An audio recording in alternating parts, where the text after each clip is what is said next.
Hyderabad cricket association లో మరోసారి నిధుల వివాదం కలకలం రేగింది. సికింద్రాబాద్ జింఖానా క్రికెట్ గ్రౌండ్ వేదికగా హై డ్రామా చోటు చేసుకుంది.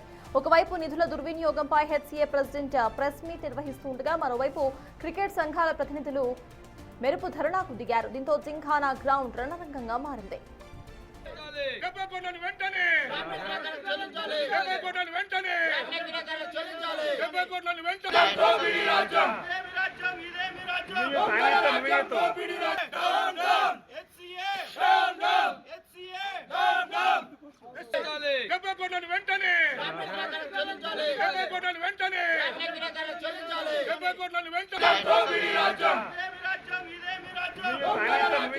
హెచ్సీఎల్లో దాదాపు 70 కోట్ల రూపాయల నిధులు పక్కదారి పట్టాయని, విశాఖ ఇండస్ట్రీస్ కు అక్రమంగా చెల్లింపులు చేస్తారంటూ క్రికెట్ సంఘాలు ఆందోళనకు దిగాయి. అంతేకాకుండా ప్రెసిడెంట్ ప్రెస్ మీట్ ను అడ్డుకునేందుకు ప్రయత్నించడంతో ఉద్రిక్తత నెలకొంది. వెంటనే రంగంలోకి దిగిన పోలీసులు నిరసనకారులను అదుపులోకి తీసుకుని పోలీస్ స్టేషన్ కు తరలించారు.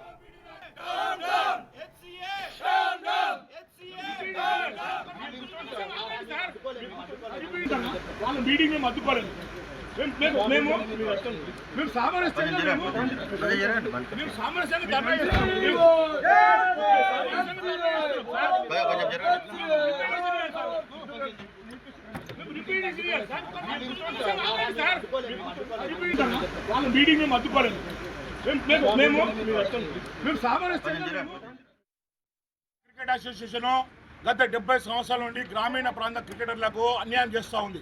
ఎస్సీఏ కింద ఉన్న తెలంగాణ 32 జిల్లాలలో క్రికెట్ అభివృద్ధి చేయట్లేదు, ఇన్ఫ్రాస్ట్రక్చర్ డెవలప్ చేయట్లేదు, మరి ప్లేయర్ల సెలెక్షన్ చేయలేదు.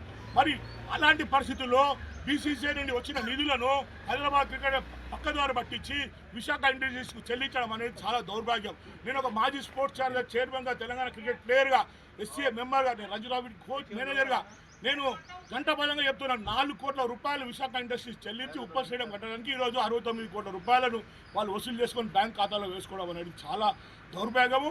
BCCI board of control cricket India చూస్తూ ఊరుకోవడం చాలా అన్యాయము. బీసీసీఐ వెంటనే ఎస్సీఏ రద్దు చేయాలి. హైదరాబాద్ క్రికెట్ మెంబర్షిప్ రద్దు చేసి ఇక్కడ డిస్మాండిల్ చేసేసి ఇక్కడ వీళ్ళకి ఆడడానికి ఆస్కారం లేకుండా బీసీసీఐ వీళ్ళ సభ్యత్వం రద్దు చేయాలని చెప్పని మేము కోరుతా ఉన్నాము. మాకు తెలంగాణ క్రికెటర్లకు న్యాయం జరగట్లేదు, మా పిల్లలు సెలక్షన్ కావట్లేదు, గ్రామీణ ప్రాంత క్రికెటర్లు అన్యాయం జరుగుతూ ఉంది. 70 సంవత్సరాల నుండి జరుగుతూ ఉంది. శివలాల్ యాదవ్ కనుసన్నలు ఇదంతా జరుగుతూ ఉంది. జగన్మోహన్ రావు ప్రెసిడెంట్ అతను తీసేసిన తర్వాత వచ్చిన అమర్నాథ్ ఒక్క వారం రోజులనే ఈ 69 కోట్ల రూపాయలు చెల్లించడం అనేది చాలా అన్యాయము. చూస్తూ ఊరుకోవడము. యావత్ తెలంగాణ క్రికెట్ క్రీడాకారులు, ప్రేక్షకులు అందరూ కూడా మౌనంగా ఉంటే కాదు. ఈరోజు స్పోర్ట్స్ ఫౌండేషన్ ఆధ్వర్యంలో అందరం కూడా మేము వచ్చి ఇక్కడ ధర్నా చేయడం జరిగింది. రిప్రజెంటేషన్ ఇవ్వడానికి మేము రిక్వెస్ట్ చేస్తూ ఉన్నాము. మరి ఈ సందర్భంగా మేము ఒకటే కోరుతున్నాము, గ్రామీణ ప్రాంత క్రికెటర్లకు న్యాయం జరిగేటట్టు మరి బీసీసీఐ కూడా చర్యలు తీసుకోవాలని చెప్పి కోరుతాం. అయితే తనపై వస్తున్న ఆరోపణలను హెచ్సీఏ ప్రెసిడెంట్ తీవ్రంగా ఖండించారు. అవినీతి ఆరోపణల్లో నిజం లేదని అన్నారు. తాను బాధ్యతలు చేపట్టిన తర్వాత ఇప్పటి వరకు ఒక్క చెక్కుపై కూడా సంతకం చేయలేదని అన్నారు. విశాఖ ఇండస్ట్రీస్ కు జరిగిన 69 కోట్ల రూపాయల చెల్లింపుల ప్రక్రియ తాను ఛార్జ్ తీసుకోక ముందే పూర్తయిందని అన్నారు. ఇది కేవలం కోర్టు ఆదేశాల మేరకు జరిగిన చట్టబద్ధమైన చెల్లింపులు మాత్రమే అని క్లారిటీ ఇచ్చారు. They went to Supreme Court also. From January to check release of check. Who signed it? How the process? Nobody has signed. The court has given order to bank to freeze the amount. Bank has freezed. Okay. And they have released the amount. Court itself. Court itself, bank itself, they released the amount in the favor of judges. Here it is there, mail is there.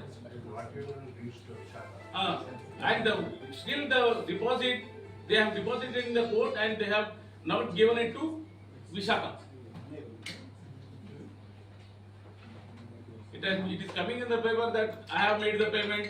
I am nowhere in the picture. I have assumed the charge on February 2nd. I will show the assumption of charge. Payment జరిగిన February 9th. Earlier prior to that, the bank has, court has reason. Here is the receipt.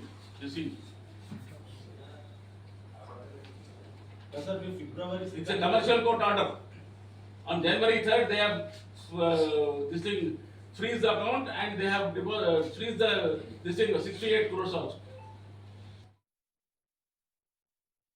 Meeting మేము అడ్డుకోలేదు.